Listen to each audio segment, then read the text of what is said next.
Lu tahu nggak, dalam kurun waktu 6 bulan pertama tahun 2025 saja, deposit judi online di Indonesia tembus angka 17 triliun rupiah. Iya, bukan typo, 17 triliun rupiah. Uang yang besarnya bikin geleng-geleng kepala. Tapi sayangnya bukan untuk membangun masa depan, melainkan jadi taruhan. Kita mulai dari fakta dulu. Berdasarkan dari data yang dirilis oleh Kementerian Komunikasi dan Digital atau Komdigi, pada semester 1 2025, nilai deposit judi online telah mencapai 17 triliun. Angka ini membuat kita berhenti sejenak. Sebesar-besarnya uang yang masuk ke praktek judi daring ini ternyata berjalan di antara kita, di masyarakat kita. Nah, pertanyaannya, dari mana uang itu? Dari siapa dan untuk siapa akhirnya? Di video ini kita bakal menggali latar belakang, dampak, siapa yang jadi korban, dan langkah apa yang bisa kita ambil supaya fenomena ini gak makin parah. Bayangin, lu punya HP, pulsa koneksi internet, semuanya makin mudah diakses. Tinggal klik sana, klik sini. Apalagi ditambah iklan yang bilang main cepat, menang besar, deposit mudah, taruhan tak terbatas. Kombinasi ini jadi bahan bakar buat praktik judi online alias judol. Fenomena ini bukan hanya kecil-kecilan. Depositnya 17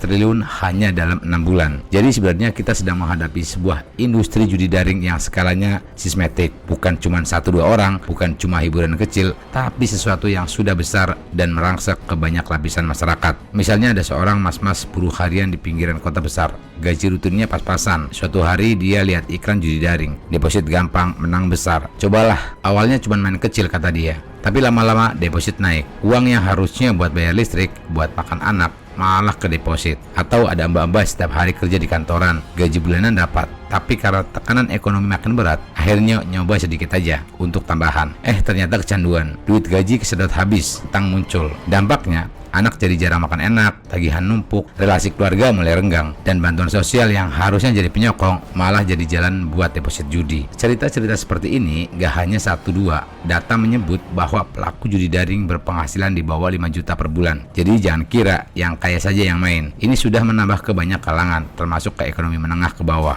Kenapa bisa tembus 17 triliun? Ada beberapa faktor. Teknologi makin gampang. HP, aplikasi, e-wallet, QRIS, semuanya mendukung transaksi instan. Promosi agresif, iklan judi daring menjaring banyak orang. Regulasi dan pengawasan yang belum optimal. Meskipun sudah ada pemblokiran jutaan konten, situs-situs baru terus bermunculan. Lingkungan ekonomi yang tertekan, ketika opsi kerja terbatas dan tekanan hidup makin besar, banyak orang mencari pelarian atau harapan cepat. Sistem pembayaran digital yang kadang terlalu mudah digunakan tanpa kontrol lebih ketat, ini jadi celah besar. Semua itu bergabung dan menciptakan platform bagi judi daring untuk tumbuh cepat. Dampaknya bukan sekedar orang kalah taruhan aja. Uang habis buat taruhan, pengeluaran kebutuhan pokok terabaikan, hutang muncul, stres meningkat. Keluarga bisa hancur kecanduan judi. Anak-anak jadi korban karena orang tua fokus taruhan. Uang sebesar 17 triliun rupiah yang digunakan untuk deposit judi, kalau dipakai untuk hal produktif, misalnya usaha mikro atau investasi pendidikan, bisa bikin beda besar. Tapi uang itu justru mengalir ke aktivitas tak produktif, bahkan ilegal. Operasi judi daring melintas batas negara, menggunakan e-wallet, kripto, domain luar negeri. Jadi bukan hanya persoalan pribadi atau keluarga, ini persoalan negara, ekonomi, masa depan generasi muda. Komdigi menyebut telah memblokir lebih dari 7,2